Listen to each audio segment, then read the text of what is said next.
Kan ku awal itu jelas saja,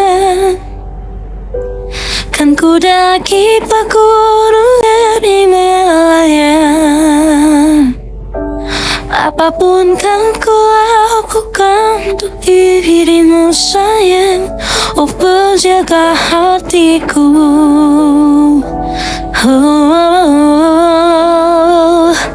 Karena bersamamu semua terasa indah. Gundah gulana hatiku telah hancur sirna. Janjiku takkan ku lepas selahai kau bidadariku dari surga untuk selamanya. Untuk selamanya, untuk selamanya. Wih, ibu hebat, keren. Suara ibu bagus ya. Kok bisa ibu nggak jadi penyanyi aja? Kasih ya sayang pujiannya, anak ibu yang paling cantik. Ya ibu gak mau jadi penyanyi karena ibu pengen hidup normal seperti biasanya. Hah, hidup normal? Maksud ibu hidup normal seperti apa? Dengarkan ini. Jadi zaman dulu nenekmu menjalani hidup tidak seperti kebanyakan orang normal lainnya. Dia hidup menjadi putri dari kerajaan Emerald Valley Kingdom. Saat nenekmu masih remaja berusia 17 tahun, saat itulah ia dipaksa untuk menjadi seorang penyanyi. Padahal dirinya adalah tuan putri. Kerajaan ibunya nenek dan papanya nenek dulu memang mengalami krisis ekonomi, sehingga ia menyuruh nenek untuk bernyanyi di bar-bar desa agar mendapatkan duit. Terus, apakah semua warga di sana tahu kalau itu nenek, Bu? Tentu tidak, nak. Karena orang tuanya nenek berpesan bahwa rahasiakan nama dan identitas diri si nenek.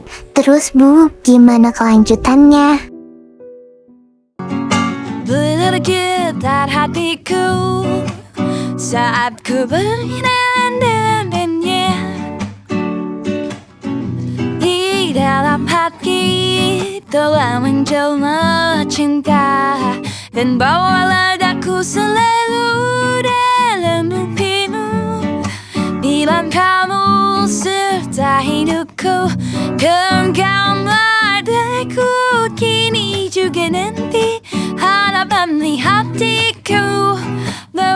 Alina, daripada kau bernyanyi terus di kamar dan tidak berguna seperti ini, lebih baik gunakan bakatmu itu untuk mencari uang. Kita lagi dilanda krisis ekonomi, jadi tolong bekerja samalah kau untuk membantu ayah dan ibumu ini. Tapi bagaimana caranya, ayah? Jam 8 malam ini, datanglah ke bar yang ada di desa. Jangan memakai gaunmu seperti biasa, tapi pakailah pakaian seperti warga sekitar. Jangan sampai ada identitas warga yang tahu kalau kamu adalah putri dari kerajaan kita. Tolong ya sekali lagi, adikmu lagi sakit sekarang, Lin.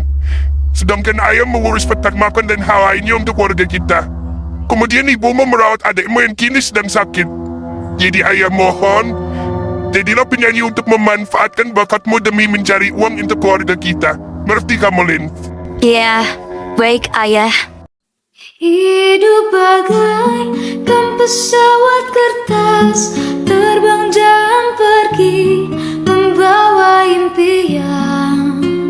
Sekuat tenaga dengan hembusan angin, terus melaju terbang. Jangan bandingkan jarak terbangnya, tak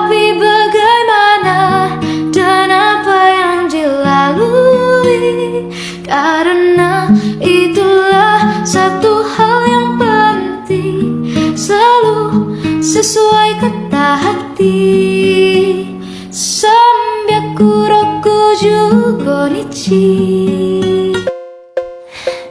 Jujur, saat itu nenek merasa tidak betah untuk bekerja menjadi penyanyi bar. Namun, mau bagaimana lagi? Ia tetap harus menjalani pekerjaan itu walaupun dirinya tidak suka. Karena ia memang membutuhkan uang untuk membiayai adiknya yang sakit serta membantu keuangan keluarganya yang memang lagi krisis ekonomi. Dan ketika di masa nenek kamu sedang sedih, nak, kamu tahu apa yang terjadi? Wajah nenek saat itu terlihat sedih dan tampak murung. Lalu sang pangeran pun duduk di sampingnya dan juga mengajaknya berbicara mengenai apa yang terjadi pada sang nenek, kenapa wajahnya murung seperti itu. Dan akhirnya nenek pun menceritakan apa yang terjadi pada dirinya. Nenek pun menceritakan kesulitan yang terjadi di keluarganya, dari kesulitan ekonomi hingga hambatan yang ia hadapi ketika ia bernyanyi di bar-bar desa. Sebenarnya ia tidak sanggup untuk bekerja di bar-bar desa karena banyak lelaki yang melecehkannya, namun ia tetap tutup mulut karena tidak ingin membuat keluarganya susah. Dan sehingga ia hanya bisa merenung setiap sore atau merenung ketika di hari liburnya ia duduk di taman dan memikirkan hal-hal yang selama ini mengusik kepalanya. Tentunya sang kakek yang mendengar keluhan nenek seperti itu pun ia tampak berpikir apa yang harus ia lakukan. Bagaimana cara membebaskan putri yang tidak bersalah ini? Bagaimana bisa orang tuanya menyuruh anaknya untuk bekerja membantu perekonomian? Dan alhasil sang pangeran pun mengajak sang putri untuk menikah.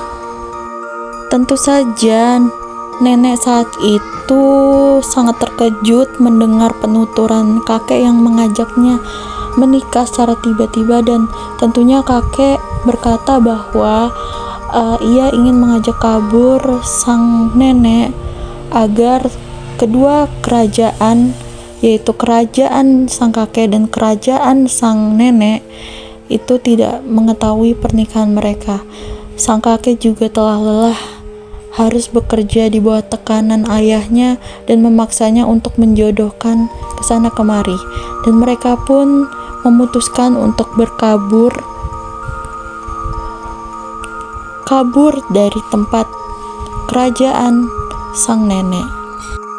Sang nenek tentunya merasa terharu dan akhirnya mereka melangsungkan pernikahan tanpa dihadiri keluarga, dan nenek pun mengucapkan terima kasih karena kakek sudah menolong dirinya dari keluarganya sendiri.